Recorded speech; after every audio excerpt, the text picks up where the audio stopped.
सोचिए जरा, रात का घना अंधेरा है और आप एक सुनसान जंगली सड़क पर हैं। हमारे एक सब्सक्राइबर हैं चंद्रकांत, जिनके साथ ठीक ऐसा ही कुछ हुआ था। ये कहानी है उड़ीसा की, एक ऐसी ही भूतिया सड़क पर हुए उनके एक रोंगटे खड़े कर देने वाले अनुभव की। एक गांव वाले की ये बात आने वाले खतरे का पहला इशारा थी। लेकिन उस वक्त चंद्रकांत और उनके दोस्त अमित को अंदाजा भी नहीं था कि उनका सामना असल में किस चीज से होने वाला है। तो कहानी शुरू होती है दो दोस्तों से, चंद्रकांत और अमित।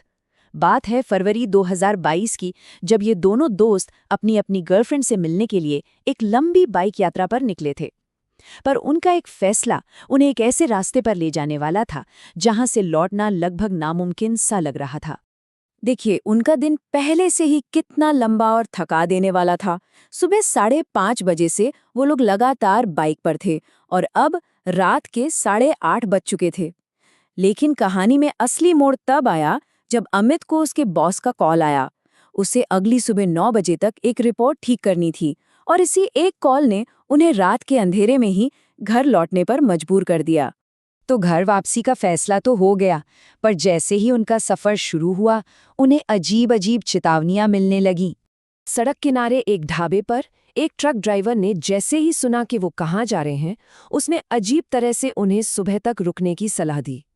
ये पहली चेतावनी थी जिससे उन्होंने खैर नज़रअंदाज कर दिया। थोड़ा आगे पहले पुलिस नाके पर अधिकारी इतने परेशान हो गए कि उन्होंने दोनों दोस्तों, उनके आईडी कार्ड और यहाँ तक कि उनकी बाइक की भी तस्वीरें ले लीं। ऐसा लग रहा था मानो वो किसी अनहोनी का पहले से ही रिकॉर्ड रख रहे हों। दूसरे पुलिस नाके पर उन्हें सिर्फ चोर डाकुओं से नहीं, बल्कि अजीब चीजों से भी सावधान किया गया। पुलिस ने ये भी बताया कि उस सड़क पर रात में गांव के लोग खुद पहरा देते हैं। और बस पुलिस की इस आखिरी चेतावनी के ठीक बाद जोरों की बारिश शुरू हो जाती है और यहीं से चीजें अलौकिक मतलब सुपरनैचुरल होने लगती हैं। हुआ ये कि अमित ने बाइक रुकवाई, बारिश में उतरा और फिर वापस बैठ गया। लेकिन कुछ दूर जाकर जब वो बारिश से बचने के लिए एक शेड के नीचे रुके, तो चंद्रकांत ने जो देखा उस पर उसे यकीन ही नहीं हुआ। अमित एकदम सूखा था, एक बूंद पानी नहीं।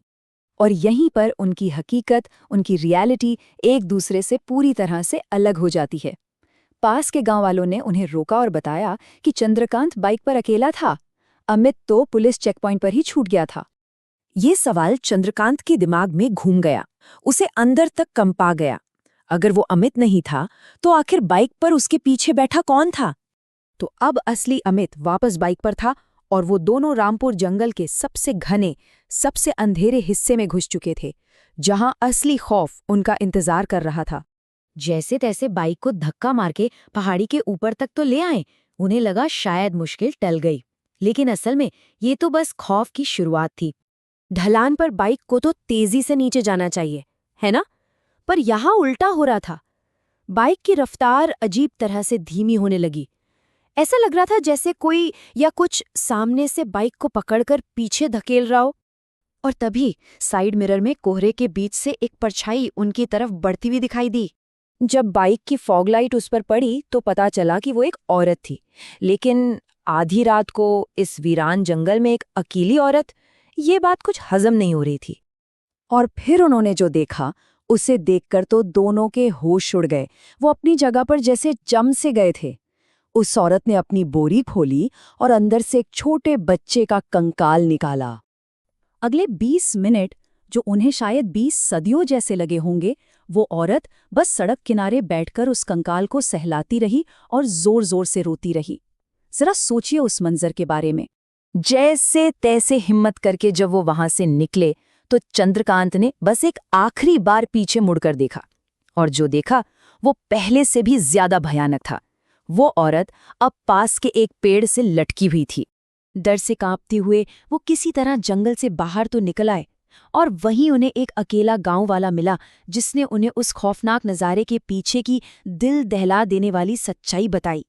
उस गांव वाले की चेतावनी एकदम साफ थी। ये बता रही थी कि वो मौत के मुंह से बचकर निकले थे, एक बहुत बड़े जानलेवा खतरे से। तो उस भूत के पीछे की कहानी ये थी, एक औरत जिसका पूरा परिवार उसी सड़क पर एक हादसे में खत्म हो गया था। पहले पति, फिर उसकी 7 महीने की बेटी, और गम में उसने भी अगले दिन उसी पेड़ से लटक कर अपनी जान दे दी। कहते हैं तब से उसकी आत्मा वहीं भटक रही है और रात में सफर करने वालों को अपना शिकार बनाती है। सोचिए, 3-3 चेतावनियां मिली, फिर भी चंद्रकांत और अमित आगे बढ़ते गए। अब सवाल ये उठता है कि ऐसी सिचुएशन में कोई और होता तो क्या करता? क्या पीछे मुड़ जाना ही सही फैसला होता?